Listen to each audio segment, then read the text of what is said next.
Boomer Sooner. 20, cuts midfield, 15, got a block to the 10, spinning his way to the 2, dragged into the end zone, touchdown! Live at Rudy's Country Store and Barbecue. Welcome to the OU Huddle on the Sooner Sports Network from Learfield. Presented by Air Comfort Solutions, your total home solution for plumbing, heating, air conditioning, and electrical. Make the winning call today. Also brought to you by Riverwind Casino. Good times, great rewards. Bud Light, easy to drink, easy to enjoy. And by Rudy's Country Store and Barbecue, bringing you the best in real Texas barbecue. Now, here's Teddy Lehman and the voice of the Sooners, Toby Rowland. You got a SEC logo SEC. and everything. Whoa! No Teddy Lehman. Teddy looks different. Yeah, Teddy got a tan this summer. He'll be here next hour. The place is lit. Listen, a little, All right. crazy in I here. love it. Welcome to a new season of The Huddle, everyone. And this is Rudy's Country Store and Barbecue. We got a great crowd on a Sunday night. This is not our normal night. Normally we will be on Monday nights, but because of the football game being on Friday this week, everything moved up a day, which means we're holding church tonight here at Rudy's. We're holding Sunday night Sooner Church as we get set for the season opener in year one in the SEC, Oklahoma, and the Temple Owls, 6 o'clock on Friday. My co-host for the Huddle tonight, I hope you'll make welcome two of the great players in OU football history. On the end, he is one of the directors of Soul Mission. The great Josh Norman is here tonight, everyone. Thank you, Toby. Glad to be here. Always love Always. having you here, my friend. And Yes, this sir. guy right here is a Warfel Trophy winner. He was a many-time All-American, and he is the best sideline analyst in America. Gabe Eichert is here tonight, everyone. What's up, my man? Boom. I feel great. Do you? This season, the energy around the program right now, Yeah. it's incredible. There's a little nervousness. I understand that. Not for the opener, From but who? for what's to come. Baby fans. There's just maybe nervousness isn't just a nervous excitement about the new era of OU football in the SEC. I cannot wait. Well, I'd like to hear what that guy says about that. But first, the opening segment presented by Community Coffee, family-owned Community Coffee, the official brewed coffee of OU Athletics.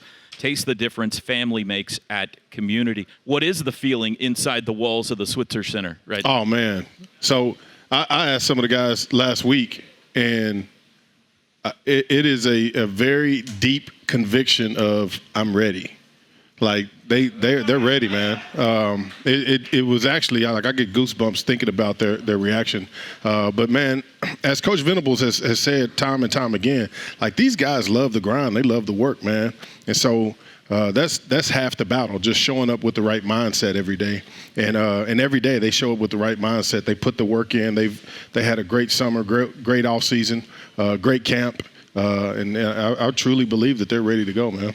I hadn't seen the hat, Gabe, with the Boomer Sooner on the front of it. That's Boomer pretty Sooner. fresh right there. That's pretty. They only This- give the big this is- dogs that hat. No, this was actually a gift from Soul Mission my buddy Roy Williams. Oh, The great Roy Williams. I've Yeah. heard of that guy. Superman. Yeah, very good. Okay, off the top here, the depth chart has just dropped within the last hour or so.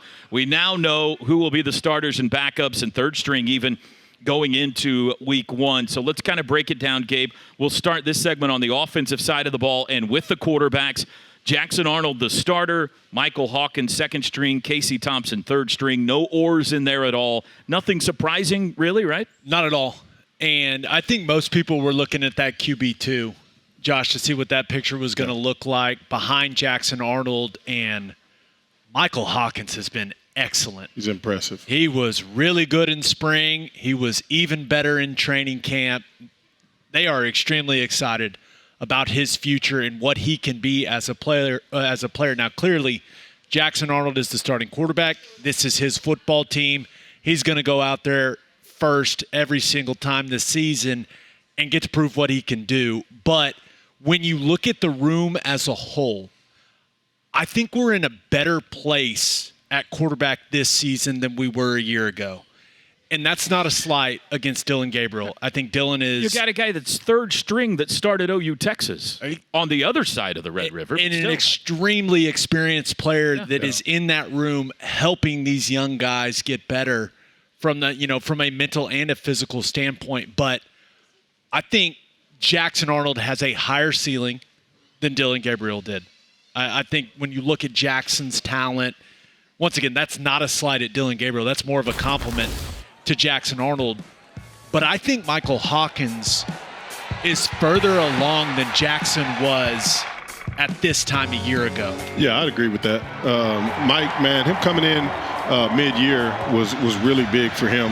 But, the thing about Mike, man, he was very familiar with this offense. They did similar things when he was in high school. And so, him coming in at mid-year and being able to go through spring and have the summer to come into this season was really beneficial for him. But I've really been impressed with how Jackson has approached the offseason. I mean, obviously throwing it to the fire in the bowl game and had his struggles, which you would expect from a young quarterback versus a very good team in Arizona. But his leadership has been one of the most impressive things throughout the summer. Seeing him grow as a leader, seeing him be more vocal in the huddle, seeing him kind of corral his guys to be on board, that's been very impressive. And so I look forward to seeing how he comes out. Obviously, it's year one for him, so he will have his struggles, but I think he's going to, perform well enough for us to be in the position that we need to be. And it's going to be a week-to-week thing, and that's really what you want to see is that growth from week to week. And so I think he'll put on a show this weekend and just grow from there. All right, let's keep moving. Running back, here's some oars. Starters, Gavin Sawchuk or Javante Barnes. Backing them up, Sam Franklin, the transfer, or the true freshman, Taylor Tatum. Gabe, a lot of the buzz in fall camp seemed to center around Javante Barnes. Looks like he may be back to what we saw out of him a couple of years ago. It's great to see him look healthy. He looks the way that I thought he was going to look at this time a year ago, and it was just clear all last season he was never quite right, and I think that took a toll on him mentally, and he just didn't play loose. He just never got to 100%, and when I've gone out to training camp, he looks fantastic. He looks big. He looks lean. I mean, he is all of 210 pounds and looking jacked. But the important part is he's back to running physically. Yeah. Josh, he is downhill. He is a one-cut guy.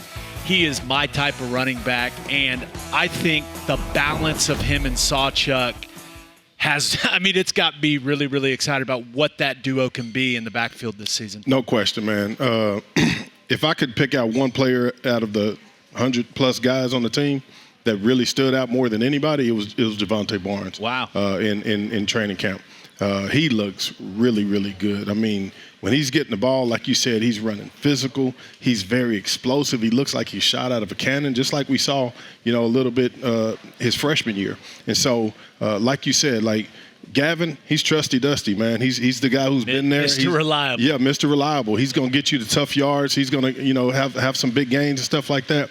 But having them side by side, that 1-2 punch is going to be big for us. But the crazy thing is, we talk about a 1-2 punch. That running back room is deep, man. Like we have some great players in that running back room. And so whether it's Gavin Sawchuk, whether it's Javante Barnes, whether it's Sam Franklin, whether it's Taylor Tatum, we can rely on our run game with those four guys for sure. Tight end. Let's move to tight end. Bauer Sharp named a co-starter along with Jake Roberts, Cade McIntyre after him. I don't know that anybody has received more universal love than Bauer Sharp on this team since he stepped on campus. Gabe, this guy looks like the real deal. Big, athletic, physical, proper amount of crazy. It's exactly that's important in a tight end. It's exactly what you want for a tight end. Every time I've been out to practice, this guy is mixing it up in the best way. It is difficult to come into a place like Oklahoma and instantly earn everyone's respect. And that's exactly what he has done. He is unquestionably one of the leaders of this football team. he sets the tone from an energy and effort perspective. I expect a much more productive year from the tight end position, and Josh, it's got everything to do with what I think Bauer Sharp can be this season. No question. I think you stated it perfectly. He's the perfect amount of crazy, plus all of those other things. So when you look back over the history of Oklahoma football, you think about the Keith Jackson and the Trent Smiths, the Jermaine Greshams, the Mark Andrews, all of the other ones that have come along since then. I feel like Bauer Sharp is the next great OU football tight end. Like he is. Josh came to play tonight. I'm like Toby when I tell you, I'm not just saying this just to throw this out there and sound crazy, but like he's a special kid. I mean, his athleticism is super, super impressive. But at the tight end position, you can't just be athletic and run and catch well. When you have physicality at that position, it brings a whole nother dynamic to it, to what you can do offensively. Yeah. And so he has that. He's extremely physical. He is a crazy man when it comes to the physicality of playing the position. And he's just as athletic as he is physical. And so I think he's going to have a great year in this offense, and he's going to bring a dynamic to this offense that we hadn't seen in a while.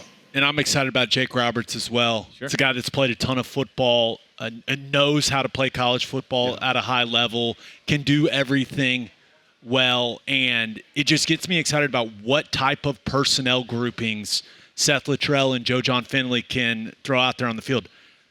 Let's recall, Joe John Finley is the tight ends coach. Sure. He's going to want to get the tight ends out there question. on the field. That's what he believes in, and we didn't see hardly any 12 personnel a year ago.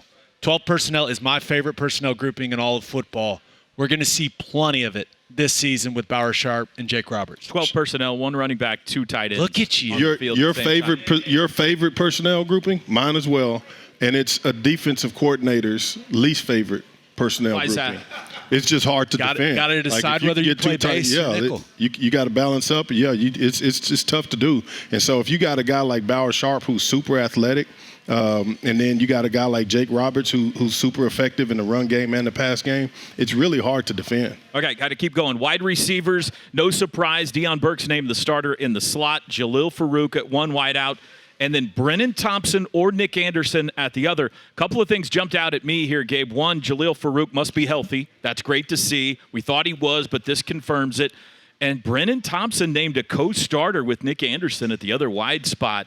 How about that? I think some people may look at it and say, is there something wrong with Nick Anderson? And the answer is no. It's Brennan Thompson's really good when he's healthy. No question. He can, unlike anyone else on this roster, including Deion Burks, who can absolutely fly, like Brennan Thompson is one of the fastest players in college football when he's healthy. Yeah. The guy has elite top-end speed, and he's had some practices this training camp where just no one can run with him. Yeah.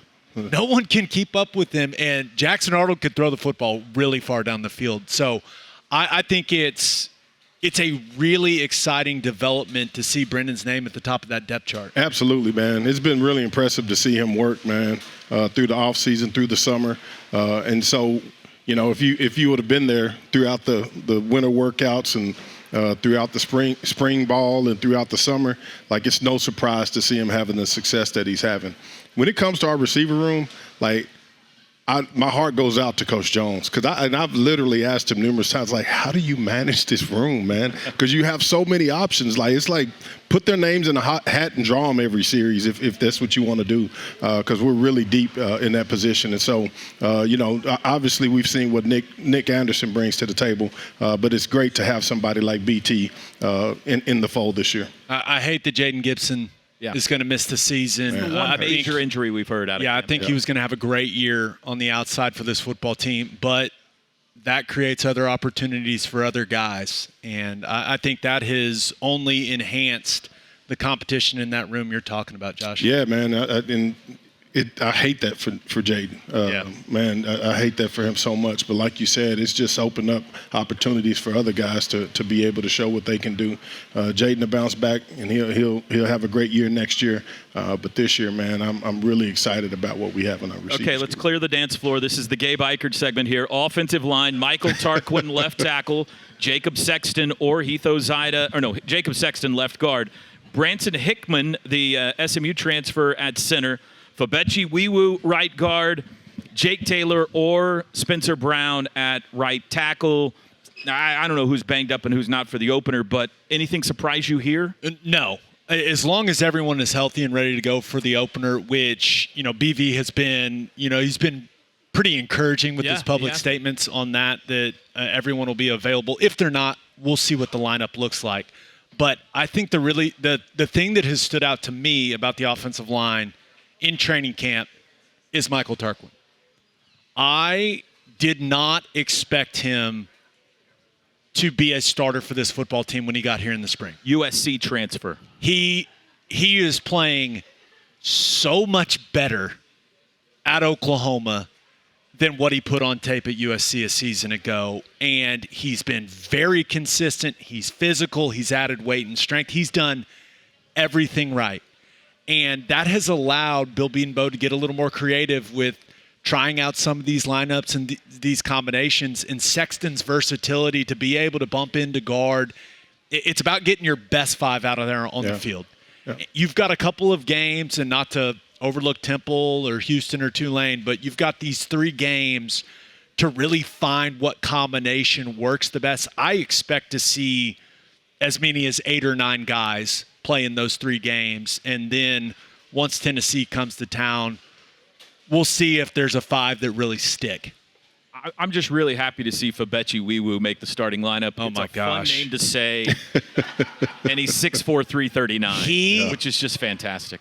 And he's a lean 339. Oh. He is not a flabby 339. That's never been said in the history of mankind. He makes 339 look good. We need a break. We're talking defensive depth chart when we come back.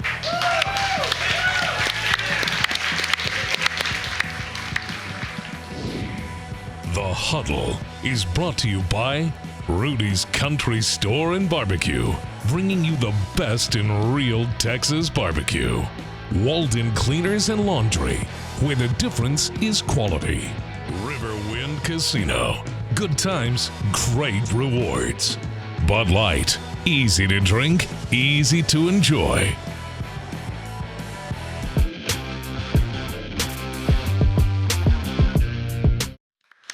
All right, welcome back, everybody, to Rudy's. It's the Huddle.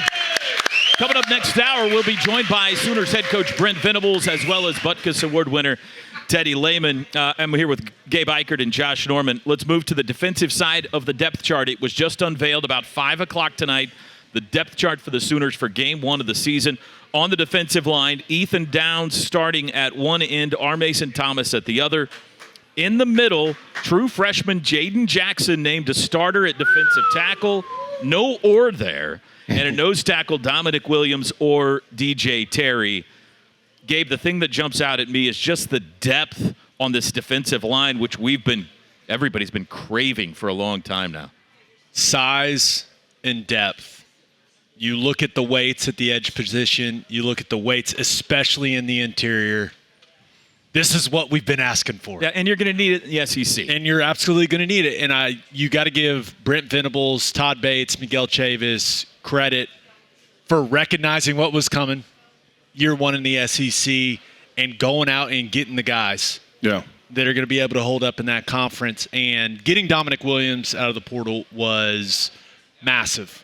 You think about what he can be when it comes to stopping the run and being kind of that stalwart there in the middle. But do people have any idea how hard it is to be a starter in the interior of a defensive line as a true freshman? Wow. That is as impressive as it gets, Josh, from Jaden Jackson. There's a lot of talented guys in that interior room. Absolutely. For him to be starting week 1 as a true freshman, that is as impressive as it gets for me as a football guy. No question. Agreed. Jaden, he's just been great ever since he stepped foot on campus, man. He's about all the right things on and off the field, and he just busts his tail, man. He's just such a great kid. But I think the main point, to your point, is the depth that we have, the competitive depth. Like you said, being able to have an interior line that you can rotate to play in the SEC is a really big deal. And like you said, shout out to Coach Venables, shout out to Coach Bates, because they've been out there on the grind getting these guys in, man. And now we're in a position that we'll be able to be extremely competitive on the defensive side, extremely competitive. One of the better defenses that we'll see here in a long time. When the depth chart came out in years past, one of my reactions tended to be, why are we so light on the defensive line? That was not my reaction when this year came out, and it made me really happy. It seems like we are we where we want to be from a depth and size perspective? Probably not quite where it's going to end up being, especially if Coach Bates and Coach Chavis continue to recruit the way that they've been recruiting. But it's just really encouraging to see these heights, these weights. It comes down, it's about playing good football, but you give yourself a chance when you're putting large humans on the field. I mean, guys we didn't mention, Grayson Halton, David Stone, Devon Sears, they're going to play. Caden Willard, the Miami of Ohio transfer, is going to play and I think is a candidate to maybe lead them in sacks this year. PJ Adebayo is back this year. They are deep. Linebacker might be the position of all of them that Oklahoma feels best about going into the year. You got Danny Stutzman, who came back. He turns away the NFL for a year and comes back this year. He's among the leading contenders for the Butkus going into the season. Kip Lewis or Lewis Carter or Dasan McCullough. There's three ors there at the will. I think we expected it will probably be Kip that runs out first with Danny Stutzman. Kobe McKenzie also will work into the mix.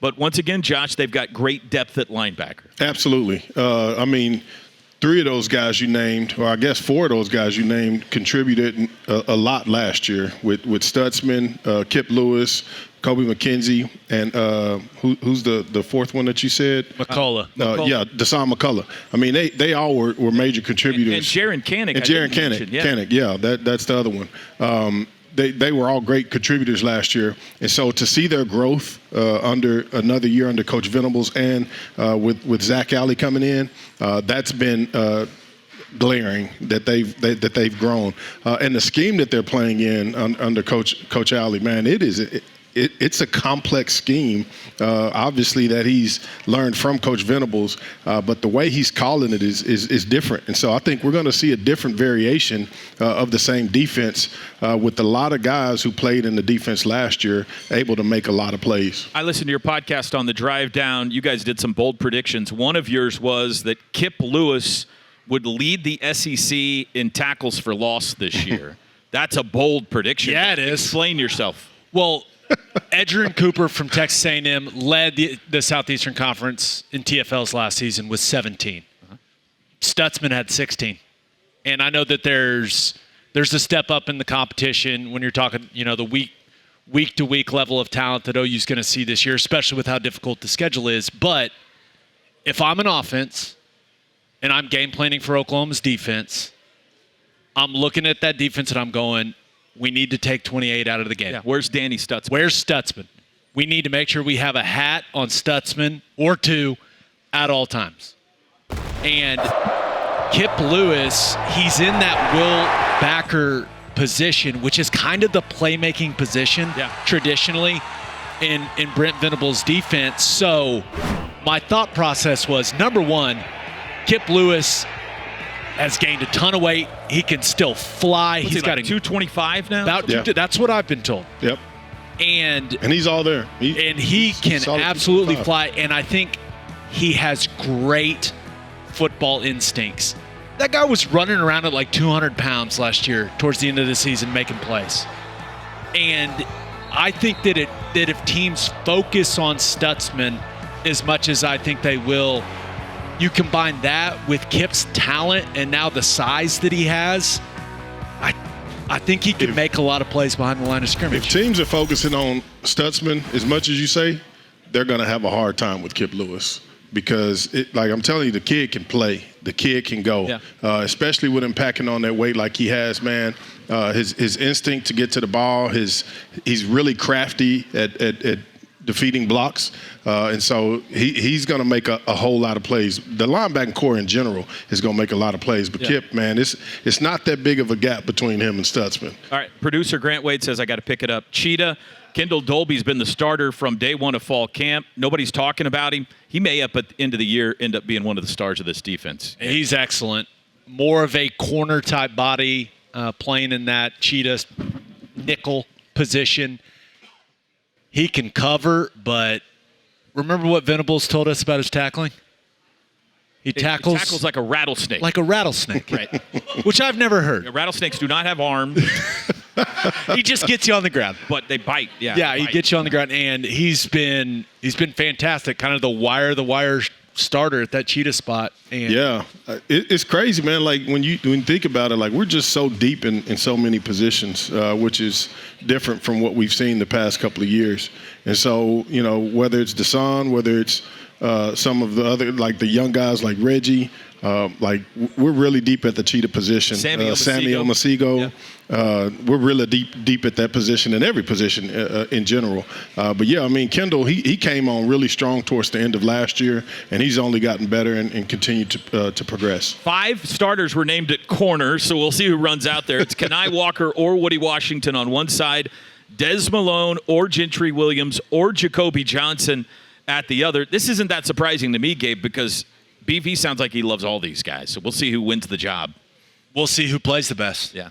They all bring something different to the table. Yeah, different sizes, different skill sets. I mean, Kanai is a bigger, longer guy, and probably 210, 215. He's a big man.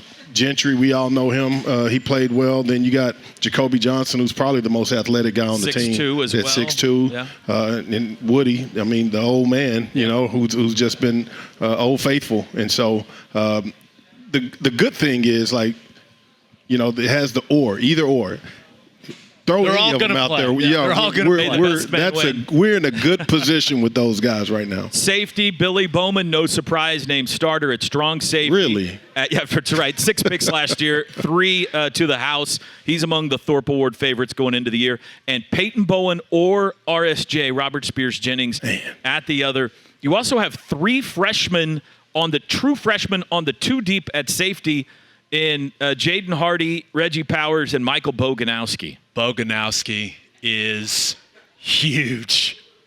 I mean, what a great name for a defensive player. Could you 6'2", 215 already as a true freshman? Gets me excited. He's a thumper, too. He's a thumper.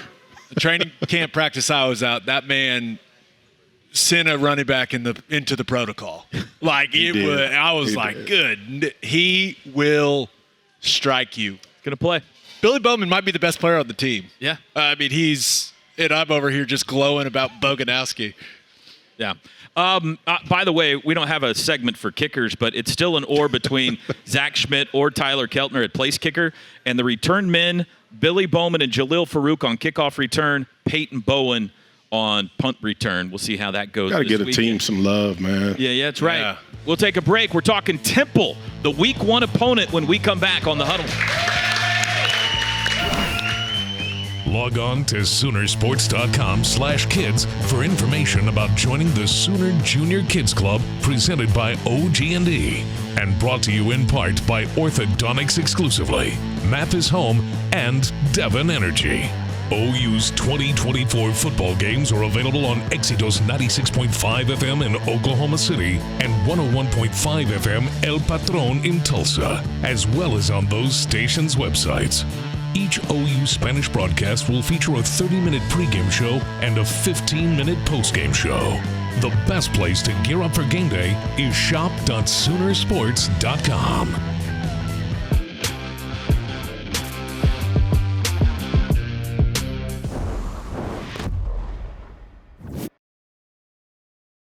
Behind Enemy Lines, brought to you by the Riverwind Casino. Good times, great rewards. 3-9 last year for Temple for the 3rd consecutive season. Didn't average a lot of points, gave up a bunch. Brahms Ice Cream and Dairy Store brings us the scoop. Brahms Ice Cream and Dairy Store, farm fresh, for over 50 years. Gabe Eichert, what's the scoop on this Temple team we'll face on Friday night? There's just a lot of new players for Coach Drayton. They have taken, I think, somewhere in the neighborhood of 40 yep. transfers. So same coordinators, systems are going to look the same. You look at what they did offensively a year ago, pretty conventional offense. I would expect them to hand it to Antoine Littleton, the transfer from Maryland, quite a few times. Good player. They still got a QB competition going on, although it does sound like it's going to be Forrest Brock that runs out there first, according to a couple of people that cover Temple, but we'll see what that looks like. Coach Drayton said that he will make that decision on game day. Right. So OU will find out when. Keeping his cards close to his little owl vest. Listen, I would too. But they were not a good football team a year ago, especially defensively. Really, really struggled to stop the run. This game, for me, it's about Oklahoma going out there and executing their stuff. You're going to be way more talented than what Temple's got on the other side from a personnel perspective. So it's about clean execution and just going and executing what you've worked all training camp. Yeah, I think it gives us a great opportunity, one, to hit someone else. That's always a fun always thing. Nice. But, just like you said, for us to execute, I think for them offensively, they struggled big time running the ball last year. I think they only had 4 games where they rushed over 100 yards. And so, that's going to – our D-line, our front 6 guys are going to be chomping at the bits against them. They've struggled on the offensive line a lot. And so, for our defense, it's a great opportunity for us to not only just go out and perform at a high level, but to dominate. Coach Venables always talks about it, man. We're not here to just win. We're here to dominate. And so it definitely gives our defense that opportunity. From an offensive perspective, I think it is just about executing, clean execution. You go out there, run the ball well. Put Jackson in great position to make easy throws. In a quick game, throws down the field, and we'll have a big day. But it'll just be about clean execution on the offensive side and dominating on the defensive side. 2 or 3 more nuggets about Temple. Stan Drayton is their head coach. He's no stranger to Oklahoma. I talked to him earlier today. He was the associate head coach at Texas when Tom Herman was there. He said it's going to be really weird to play OU not in Dallas. Right. This is the first time that he's done that. E.J. Warner was their quarterback, and he was a pretty good player. That's Kurt Warner's son, the Hall of Fame quarterback, but he transferred out to Rice. That's why they've got a quarterback battle going on right now.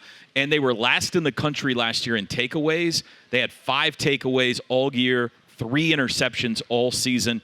Big emphasis for them on trying to be better at taking the ball away this year. You guys have touched a little bit already on what's on the menu, brought to you by Taco Mile. Big appetite, bigger savings.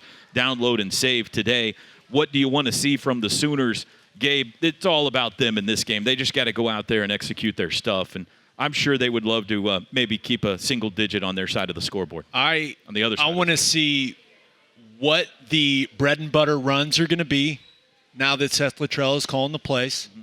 Is it different than what we've seen those last couple of years? And then you can't be one of the best defenses in the country if you don't dominate statistically against Temple. Yeah. That's where it all starts. This group is supposed to be special. It's supposed to be the best defense we've had around here in a long time. If you want to be really high in those rankings, and they want to be one of those top defenses in the SEC and in the country, it really helps if you don't let Temple move the ball. Absolutely. I think for us, man, it's going to be we talk about it all the time. Why are we talking about we're so excited about the depth on our defensive line? Why are we talking about, the offensive line? It's because games are won in the trenches. And so for us, it's going to be about dominating the trenches on both sides of the ball, dominating the front line on the defensive side, on a less confident offensive line, group coming into Norman, Oklahoma. And then that was a very diplomatic way of putting it. Yeah, Done. Thank you. I appreciate that. And then on our offensive side, for us, just making sure that we dominate their defensive line, to build confidence in what we do, to allow Coach Luttrell to settle in and be able to call plays. Because I'm telling you, man, if you running the ball, everything else is really simple. It helps the quarterback, it helps the receivers, it helps the offensive coordinator. So we have to dominate the line of scrimmage on both sides of the ball. Break time. We're talking about week 1 in the SEC when we come back here on The Huddle at Rudy's Country Store and Barbecue.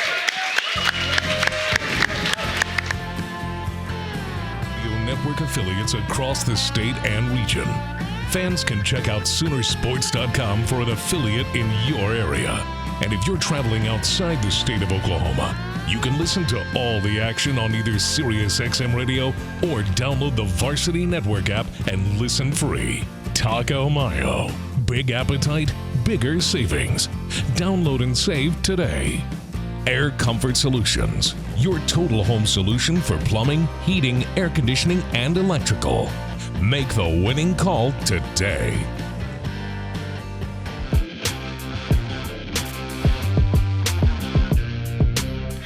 Welcome back to The Huddle, brought to you by Air Comfort Solutions, your total home solution for plumbing, heating, air conditioning, and electrical. Make the winning call today. All right, our conference preview segment is different this year. That's because we're in a different conference this year. We're talking SEC. Some interesting games. They like it. We don't have to talk about the Cowboys anymore. Week 1, we might still from time to time. Week 1, interesting games, including Clemson and Georgia playing in Atlanta. Who you like here, Gabe? You don't have to make a pick, but give me Georgia. Right. Is that a serious question? Well, yeah. I mean, Clemson's a 15 team. I think Clemson, I think they're going to be a talented football team. I think for Clemson, it's good that they get Georgia early than late. Right. Because I think Georgia's depth, the amount of talent that they have on that football team, the later you get them, like as if you have guys get hurt, they've just got more guys than you've got. If you're Clemson, especially with Dabo refusing to use the portal. It just makes the margins a little thinner for Clemson.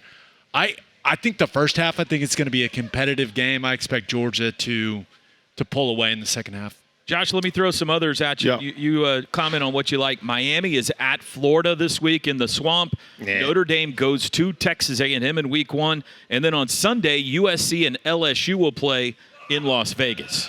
Yeah, I think I'm more interested in that one than anything else, for numerous reasons. One, just to see what LSU looks like, coming off last year losing Jayden Daniels. Sure. And just seeing how they do. I think, Coach Kelly, he's done a great job everywhere he's been. And so seeing how they've progressed from last year to this year, losing their starting quarterback is of interest to me. And then same thing with USC. They lost their starting quarterback that Coach Riley has had since he's been there, and seeing how they fare in that game. But the one that I'm super interested in is the Clemson and Georgia game. Like, to me, Clemson, they have a dominant defense that they're coming into that game with. The real question mark for them is their quarterback play. Yep. Like, how can Klubnik? Cade Klubnik. Klubnik. Yeah, I struggle saying his name, but how can he perform? And I actually think that they'll actually put up a fight against Georgia. It might be a situation where Georgia pulls away in the second half. But if Klubnik comes and he plays well, they can give Georgia a real challenge. Did you guys know that LSU has lost 4 straight season openers? Isn't that amazing? 4 straight season openers. We'll see if they can, if USC can make it 5 in a row. Who should be on upset alert, Gabe, this week, SEC or otherwise, in the top 25? When you look at Notre Dame, yeah, slight dog. So I guess you can't call it an upset. No, then. I mean they're a slight dog. Yeah, but I think Texas A&M is a fascinating football team because you like A&M. I like A&M. Oh, okay, gotcha. First of all, it's a really tough place to play. And I just think that maybe Mike Elko was the football type of guy that program needed. I hope I'm wrong. But they've got a really, really talented roster. I would not be surprised if Texas A&M is one of the teams we're talking about coming out of week 1. Upset alert? Yeah, I'm going to play to the crowd on this one. I'm going for Colorado State. Over Texas. Over Texas. Yeah. Whoa. Okay. Jay Norvell. Hey. Jay no, Norvell. Ooh, okay. That's going to be my upset alert. Yes, but Coach Norvell obviously used to coach here, but I think he does a great job there. But do I think it's going to happen? Probably not. But that's what I'm hoping for. Yeah, quick. Penn State. Yeah, that's one. I got Penn State going to Morgantown. Come on, Neil Brown. Let's go, man. West Virginia could beat Penn State, No way. I don't know. I don't think South Dakota State will beat Oklahoma State, but OSU lost a game early last year to South Alabama. Yep. South Dakota State has won the FCS a lot of years in a row. I think OSU will handle it, but keep an eye on that game as well. We'll take a break. We got some bold predictions for OU Temple to wrap it up next here at Rudy's.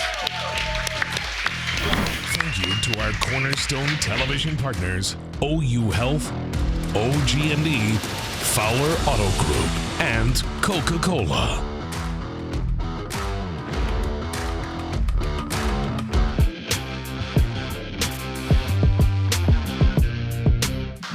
All right, welcome back. Last segment of the Huddle. Brent Venables, Teddy Lehman coming up soon. Final segment every week, our Air Comfort Solutions Hot Take. Air Comfort Solutions, your total home solution for plumbing, heating, air conditioning, and electrical. Make the winning call today. Bold prediction, hot take, Gabe Eichert. What you got for OU Temple?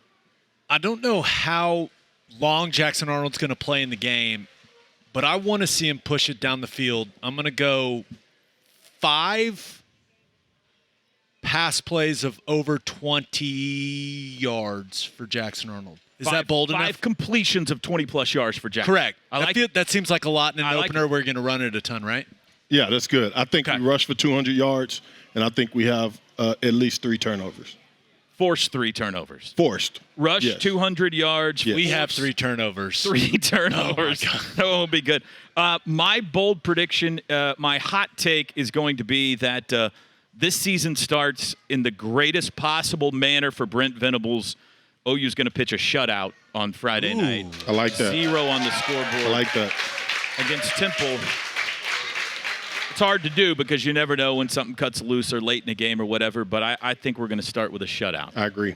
I love where your head's at. That would make me very happy. Yeah, I think it would make Brent Venables and a lot of people very happy if it started that way. I like yours the best. By the way, we are extending our pregame coverage on Sooner Radio this year, now a 3-hour pregame show. That means we will be on the air with you starting at 3 o'clock on Friday afternoon as we count down to kickoff for OU and Temple. We'll see you here next Monday night for the Huddle. Stay with us. Brent Venables, Teddy Lehman coming up next.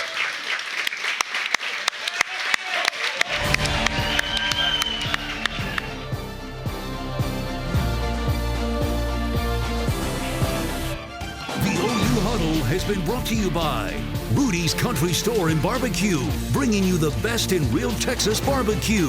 Walden Cleaners and Laundry, where the difference is quality. And by Bud Light, easy to drink, easy to enjoy. The preceding has been a Learfield presentation on the Sooner Sports Network.